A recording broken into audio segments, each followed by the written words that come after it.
Bonjour à tous, c'est Plein Champ. Je suis avec Louis Arène pour parler de 40 degrés sous zéro qui se joue au Théâtre Montfort du 20 au 30 novembre. Avec des jours off un peu compliqués, il faut vérifier, parce qu'on a dû faire des arrangements d'agenda, de planning, donc c'est pas des jours off classiques. On joue le dimanche et le lundi, mais la deuxième semaine, on a des trous en plein milieu. Ok, je mettrai les Faut informations vérifier dans sur la barre internet. d'infos. Ouais. Comment on passe de la comédie française avec un registre très classique à 40 degrés sous zéro avec du copy et quand même une écriture assez trash? Oui, le parcours il commence bien avant la comédie française, avec les premières formations, les premiers cours de théâtre, et puis le conservatoire surtout, où j'ai rencontré Lionel Lingelzer, avec qui je co-dirige la compagnie. Et eu la rencontre avec des grands auteurs, des grands metteurs en scène. J'ai travaillé au conservatoire notamment avec Alain Françon, Dominique Valadier, qui m'ont beaucoup appris dans un autre style totalement différent, Michel Faux, Mario Gonzalez. Ça a ouvert comme ça un horizon, un champ des possibles, et notamment il y a eu tout le travail sur le masque, le travail sur la composition, la modification, et puis le comique aussi. Et puis la découverte des grands textes, beaucoup avec Alain Françon, des textes de Beckett notamment, des textes d'Édouard Bond qui m'ont aussi beaucoup nourri. Et puis après, il y a eu les débuts de la vie de comédien après le conservatoire. Il y a eu cette proposition effectivement de la comédie française, mais qui est arrivée en même temps quasiment en même temps, quelques mois après la création de notre compagnie avec Lionel. La compagnie a dû se mettre un petit peu en stand-by pendant cette période-là. Et puis moi j'ai vécu pleinement mon expérience à la comédie française avec beaucoup de joie et de curiosité. Un endroit exceptionnel pour éprouver son métier de comédien dans des conditions très agréables, quoi. Et en même temps, c'est une charge de travail immense. J'ai jamais autant travaillé qu'à la comédie française, c'est-à-dire qu'on joue 3 à 4 spectacles en même temps, on en répète un autre en même temps, etc. J'ai commencé à avoir des petites frustrations dues au fait que le travail que je voulais faire vraiment en tant que créateur m'était de plus en plus difficile. Il y a eu un moment où juste mon désir d'être dans cet endroit s'est arrêté. Et avant que je nourrisse peut-être une forme de frustration, justement.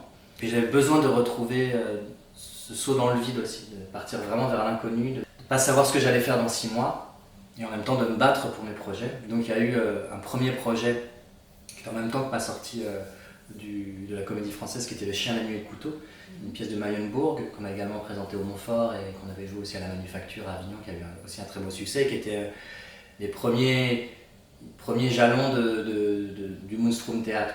J'avais vraiment l'idée, l'envie d'aller vers le comique et d'aller vers Copy qui m'a suivi, qui nous suivait tous les deux avec Lionel, dont on parlait beaucoup depuis très longtemps. Parce qu'il peut monter, et quand il est monté, il n'est pas souvent mis à son avantage, ou alors il est réduit un peu aux archétypes de la folle en talons et paillettes et tout ça. C'est une écriture du vide aussi, enfin, il y a beaucoup de... C'est pour ça que ces textes-là m'intéressaient, c'est que c'est des textes à trous, c'est des textes qui se finissent sans se finir, il n'y a quasiment aucune didascalie, c'est des vrais challenges pour la mise en scène. J'avais l'intuition vraiment de porter à nouveau cette parole de Copy, mais aussi balayer de toutes les revendications de l'époque, revendications homosexuelles, le fait de monter sur scène aussi pour choquer le bourgeois. Aujourd'hui, Copy, ça ne choque pas du tout de la même façon. Ça permet de décaler un petit peu le propos, et on se libère du choc premier de l'écriture, et on peut vraiment questionner aussi la poésie, la monstruosité, le côté très très étrange de ces pièces, le côté très noir, qui nous amène vers un monde, qui parle aussi d'un monde de la fin, d'un monde qui s'arrête. Ça parle de gens qui s'entretuent au bout du monde. On a l'impression qu'il ne reste plus qu'eux et que c'est tout ce qu'il reste à faire quand il ne reste plus rien à faire sur Terre. Il ne reste plus qu'à s'entretuer. 40 degrés sous zéro, c'est créer un diptyque entre justement les 2 pièces de Copy qui sont l'homosexuel et les 4 jumelles. Pourquoi lier ces 2 pièces? Pourquoi ne pas en avoir choisi qu'une? La première pièce que je voulais monter, c'était depuis que j'ai rencontré cette pièce quand j'étais au conservatoire, c'est l'homosexuel, parce que juste elle me fait mourir de rire. Parce que je la trouve absurde et je la trouve difficile aussi. Elle joue avec des codes du théâtre classique et en même temps elle ne l'est pas du tout, parce qu'elle a cette fin qui est abrupte, qui est très ouverte. Et donc j'avais vraiment envie de monter cette pièce. Et puis après le précédent projet, on s'est rendu compte aussi avec Lionel et Kevin Kais, qui est mon dramaturge avec qui je travaille depuis 2 spectacles. Peut-être oui, que c'était peut-être pas suffisant, qu'il manquait quelque chose, on s'est dit qu'il fallait un pendant autre chose, quoi, que ça ouvre sur autre chose. Et puis je suis retombé sur les 4 jumelles et là je me suis dit c'est impossible, quoi. C'est le truc impossible à monter. C'est-à-dire qu'il n'y a pas d'histoire, il n'y a pas de situation dramatique. Au bout de 2 pages, on sait ce qui se passe, et c'est juste une chose qui se répète sans cesse. Oui, c'est vrai, c'est une boucle infernale. C'est une boucle infernale. Donc qui atomise complètement toutes les règles de la dramaturgie, toutes les règles de la catharsis, les attentes du public, tout le théâtre classique, quoi. C'est ça, arriver à travailler, à toucher les gens à un autre endroit. Un autre endroit que leur intelligence, travailler aussi avec le système nerveux, avec leur imagination et leur nervosité, leur frustration aussi, ça joue sur les nerfs, quoi. Au bout d'un moment, on veut qu'elle crève, mais essayer de voir ce qui se passe après, quoi. Donc quand j'ai trouvé cette deuxième pièce, je trouvais que ça faisait un pendant parfait parce qu'elle emmenait la dramaturgie vraiment ailleurs, c'est-à-dire qu'on sortait l'homosexuel, ça joue quand même avec une dramaturgie assez classique, avec des scènes, des entrées, des sorties de personnages, etc. Et puis on a l'impression que ça avance quand même si on est un peu trompé. Et la deuxième pièce, elle explose complètement les codes de la théâtralité et en même temps les deux se ressemblent parce que c'est deux huis clos qui se passent, une en Alaska, l'autre en Sibérie, dans des endroits, dans des lieux où le climat est extrême, des températures extrêmes qui nous font imaginer un monde extérieur très hostile, très dangereux. Et puis nous aussi, c'était l'opportunité de continuer à travailler sur nos petites marottes dans la compagnie, c'est-à-dire très questionnés et troublés par l'état du monde dans lequel on vit aujourd'hui, par l'effondrement de nos civilisations annoncées, dans lequel on est, l'effondrement écologique, mais l'effondrement systémique aussi, dans lequel on est je ne sais pas si on est au début ou au milieu, mais en tout cas on est en train vraiment de vivre ça. Et donc c'est nos questionnements en tant qu'humains, en tant qu'hommes, mais en tant qu'artistes, c'est des choses dont on veut vraiment prendre à bras le corps, parce que moi je ne vois pas comment parler d'autre chose. Au théâtre aujourd'hui, en tout cas, c'est des questions qui sont tellement prégnantes et qui m'obsèdent, quoi. Comment on va vivre dans 20 ans, comment est-ce qu'on élève des enfants aujourd'hui en sachant que le monde sera radicalement différent quand ils auront nos âges. Et ces deux pièces-là nous permettaient de travailler sur un monde d'après, un monde de l'après, tout en travaillant sur le comique, tout en montrant des personnages qui sont flamboyants, tout en montrant des personnages qui résistent à la mort, quoi, qui sont increvables. Donc je trouve qu'il y a cette force de vie-là, cet hymne à la joie magnifique. Et en même temps, dans un monde qui est atroce, où on est déporté parce qu'on est homosexuel ou transsexuel, où on s'entretue, on se tue, on tient tellement à la vie et à nos possessions, c'est ce que les quatre jumelles, c'est ça, c'est une histoire aussi du capitalisme, quoi. Elles n'en peuvent plus d'accumuler l'or, l'argent, les diamants, la drogue, etc. Et elles en veulent tellement plus qu'elles reviennent d'entre les morts pour accumuler encore plus une espèce de parabole complètement dingue sur le capitalisme aussi. En gros, moi, ce qui m'a marqué dans cette pièce qui mêle deux pièces, c'est d'avoir ce texte vraiment très très trash, avec une esthétique assez poétique bien que monstrueuse.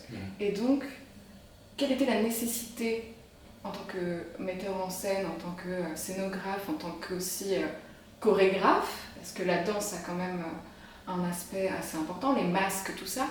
Pourquoi mêler et le trash et le poétique, bien que cruel, mais quand même poétique? Pourquoi mêler les deux? Enfin, trash, après je sais pas si c'est trash, mais... En fait, alors, je vais vous dire, quand je suis sortie, le truc que je me suis dit, j'ai vu un transsexuel avoir un cunnilingus de la part d'un chien et j'ai adoré. Ah oui, le texte est trash, je suis désolée. Et aussi une transsexuelle qui tombe enceinte, et ça c'est génial, c'est que des trucs absurdes. Il y a une grande mélancolie aussi, il y a beaucoup d'amour de l'être humain. C'est-à-dire qu'on essaie de s'emparer vraiment de textes qui nous bouleversent et qui nous touchent et qui, à notre sens, nous parlent d'aujourd'hui.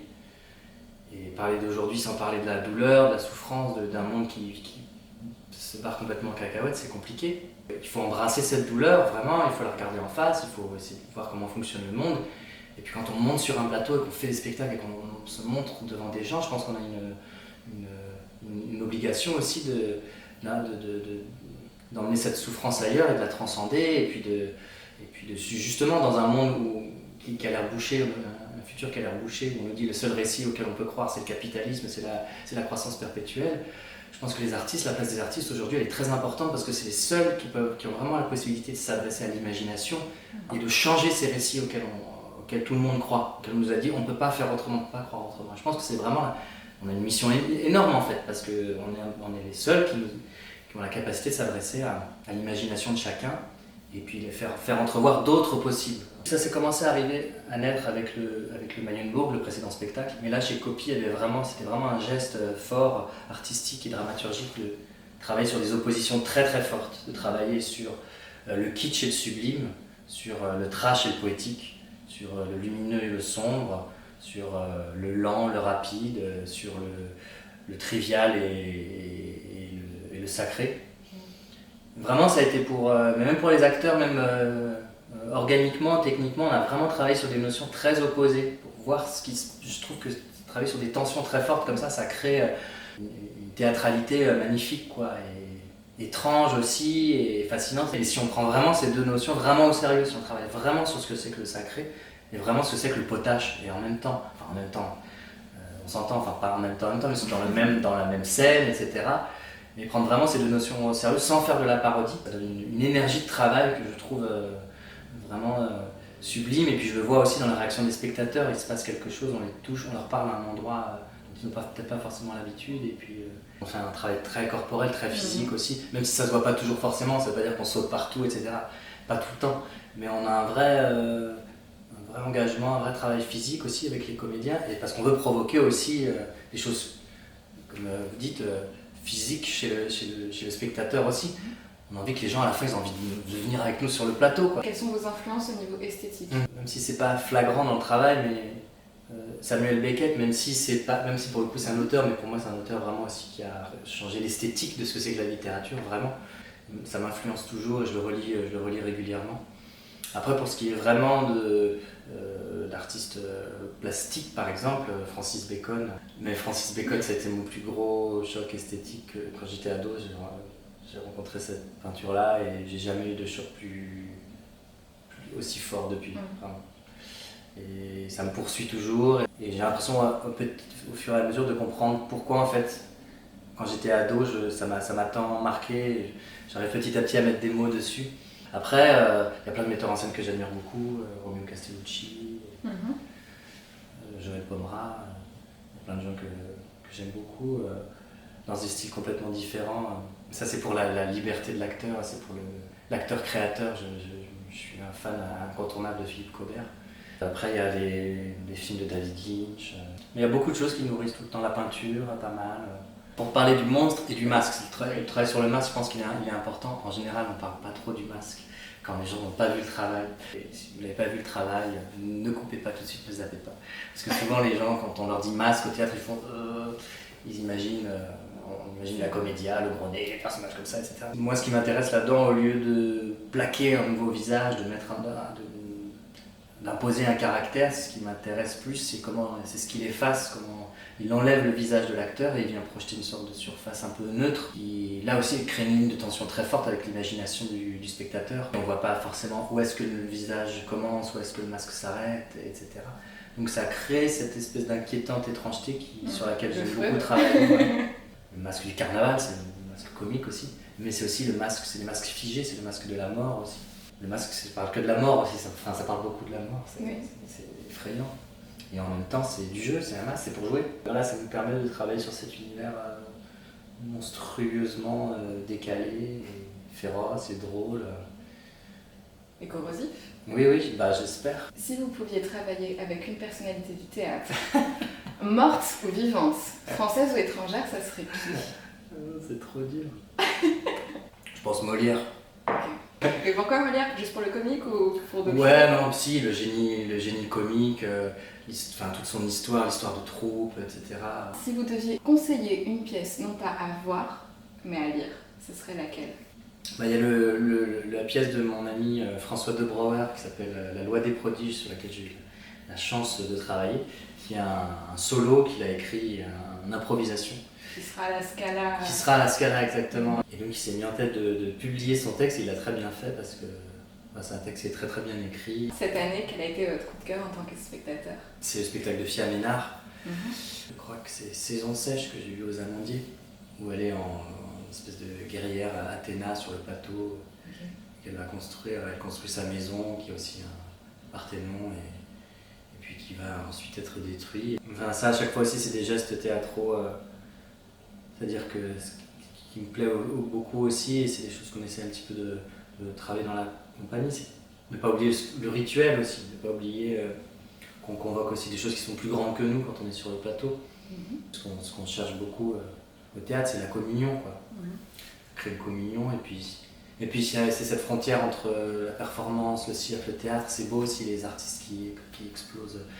J'aime beaucoup aussi les spectacles de James Thierry pour ça, pour cette énergie et pour ce mélange des genres et cette générosité, bien sûr, cette théâtralité. Est-ce que vous avez un rituel avant de monter sur scène? Monter sur scène, ça doit pas être, c'est pas un acte anodin et c'est pas banal. On va communiquer avec quelque chose de plus grand que nous, faut laisser place au mystère aussi. Nous, ce qu'on fait de toute façon tous ensemble avec la compagnie avant de jouer toujours, c'est on fait du yoga. Ok. Ça nous permet de nous rendre disponibles physiquement et mentalement aussi, et puis d'être ensemble. Mais après, chacun a ses trucs aussi. Et moi, j'essaie de m'atteler vraiment à n'avoir jamais une espèce de routine, un truc que je répète, parce qu'après, ça devient aussi, ça vide de son sens. Et j'essaie vraiment d'être toujours à l'écoute de ce dont j'ai besoin là. Parfois, j'ai besoin d'avoir un niveau d'énergie plus important. Parfois, j'ai besoin d'être plus sérieux. Parfois, j'ai besoin d'être moins sérieux. Parfois, besoin de me reconnecter avec les copains, etc. Donc ça, à chaque fois, ça demande un rituel différent. Et donc, il faut être à l'écoute de ça. Merci beaucoup. Merci. Pour cette interview. Merci à vous d'avoir regardé la vidéo. Je vous invite vraiment à aller voir 40 degrés sous zéro. Si vous avez aimé cette vidéo, vous pouvez la liker, la commenter, la partager et je vous dis à bientôt pour une nouvelle vidéo sur le théâtre. Merci. Merci.